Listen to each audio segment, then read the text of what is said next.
कथा अर्जुन और कर्ण, युद्ध के परे छिपा रहस्य। महाभारत का युद्ध आरंभ होने ही वाला था। कुरुक्षेत्र की पवित्र भूमि पर युद्ध के पहले ही दिन की रात गहरी और रहस्यमयी थी। अर्जुन, जो अपने भाइयों के साथ अपने शिविर में विश्राम कर रहा था, बार बार बेचैन हो उठता। उसका मन विचलित था, जैसे कोई अदृश्य शक्ति उसे पुकार रही हो। दूसरी ओर कर्ण, जो दुर्योधन के खेमे में था, उस रात असामान्य रूप से शांत था। उसे एक स्वप्न ने जगा दिया था। स्वप्न में उसे एक अद्भुत मणि दिखाई दी थी, जो दोनों खेमों के भविष्य को बदल सकती थी।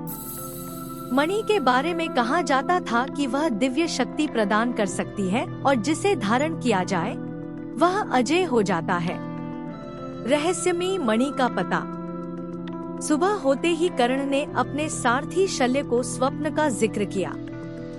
शल्य ने उसे बताया, यह मणि किसी साधारण स्थान की वस्तु नहीं है। यह कुरुक्षेत्र के पास के जंगल में छिपी है और इसे केवल वही प्राप्त कर सकता है जिसका दिल पवित्र हो। लेकिन इस प्रक्रिया में गंभीर परीक्षा का सामना करना पड़ता है। इधर अर्जुन के पास भी एक गुप्त संदेशवाहक आया। उसने अर्जुन को बताया, आपके पूर्वज राजा पांडु ने एक मणि के बारे में भविष्यवाणी की थी। वह मणि धर्म, शक्ति और विजय का प्रतीक है। इसे प्राप्त करना आपका धर्म है। जंगल का सफर। अगली रात बिना किसी को बताए अर्जुन और कर्ण दोनों जंगल की ओर रवाना हुए। उन्हें इस बात का आभास नहीं था कि उनकी मंजिल एक ही है। जंगल घना था और उसमें अजीब-अजीब आवाजें गूंज रही थी। हर कदम के साथ दोनों के सामने नई चुनौतियां आती गईं। अर्जुन ने देखा कि एक विशाल अजगर मार्ग रोककर खड़ा था। जैसे ही वह धनुष उठाने को तैयार हुआ, अजगर ने कहा, तुम्हें मुझसे लड़ने की जरूरत नहीं है। अगर तुम सच्चे योद्धा हो तो अपनी दया दिखाओ। अर्जुन ने अपने बाणों से अजगर को नहीं मारा, बल्कि उसे प्रेम पूर्वक भोजन दिया। अजगर गायब हो गया और रास्ता खुल गया। दूसरी ओर कर्ण के सामने एक वृद्ध तपस्वी आया और उसने पानी मांगा। कर्ण ने अपना सोने का पात्र तोड़कर उसे पानी दिया। तपस्वी मुस्कुराया और कहा, तुम्हारी उदारता तुम्हें आगे बढ़ाएगी। मणि की रक्षा करने वाला रक्षक। अर्जुन और कर्ण अंततः एक रहस्यमय गुफा में पहुँचे। यह वह स्थान था जहाँ मणि छिपी हुई थी। जैसे ही दोनों गुफा में दाखिल हुए, उनका आमना सामना हुआ। पहले तो दोनों चौंक गए, लेकिन फिर उन्हें मणि की रक्षा करने वाले रक्षक का सामना करना पड़ा। यह रक्षक एक दिव्य योद्धा था, जो किसी की भी परीक्षा ले सकता था। रक्षक ने कहा, मणि तक पहुंचने के लिए तुम्हें एक अंतिम परीक्षा देनी होगी। इस परीक्षा में एक को त्याग और दूसरे को निष्ठा दिखानी होगी। लेकिन याद रखना, मणि केवल उसी को मिलेगी जो इसे दूसरों के हित के लिए उपयोग करेगा। अंतिम निर्णय। अर्जुन और कर्ण दोनों एक दूसरे को घूरने लगे। उनके बीच गहरी प्रतिद्वंद्विता थी, लेकिन यह चुनौती कुछ अलग थी। अर्जुन ने सोचा, यह मणि हमें धर्मयुद्ध में विजय दिला सकती है।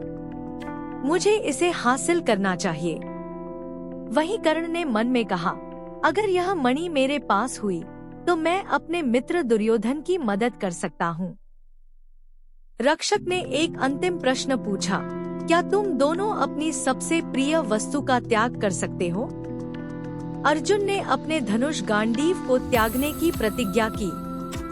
कर्ण ने अपने कवच कुंडल को त्यागने की बात कही।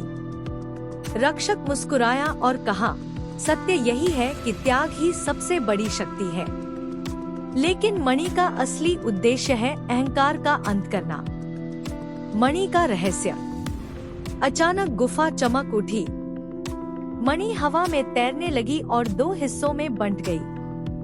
रक्षक ने कहा, यह मणि तुम्हारी नहीं, इस युद्ध की नियति की है। इसे कोई व्यक्ति अपने पास नहीं रख सकता। यह केवल युद्ध के समापन के बाद ही अपनी शक्ति को प्रकट करेगी। अर्जुन और कर्ण दोनों ने मणि को अपनी आंखों के सामने गायब होते देखा। दोनों समझ गए कि यह यात्रा केवल मणि के लिए नहीं, बल्कि उनके अपने अंतर्मन को जानने के लिए थी। युद्ध की ओर वापसी। दोनों योद्धा वापस अपने अपने शिविर में लौट आए। अर्जुन को अब धर्म के प्रति और अधिक निष्ठा हो गई थी। वहीं कर्ण ने भी समझ लिया था कि सच्ची शक्ति त्याग और करुणा में है। कुरुक्षेत्र का युद्ध आरंभ हुआ, लेकिन इस रहस्यमयी मणि की कहानी दोनों के दिलों में एक गहरी छाप छोड़ गई। वह रात हमेशा उनके लिए एक यादगार पाठ बनकर रही। अंत में मणि का संदेश था, सत्ता और विजय से अधिक महत्वपूर्ण है आत्मा की शुद्धता।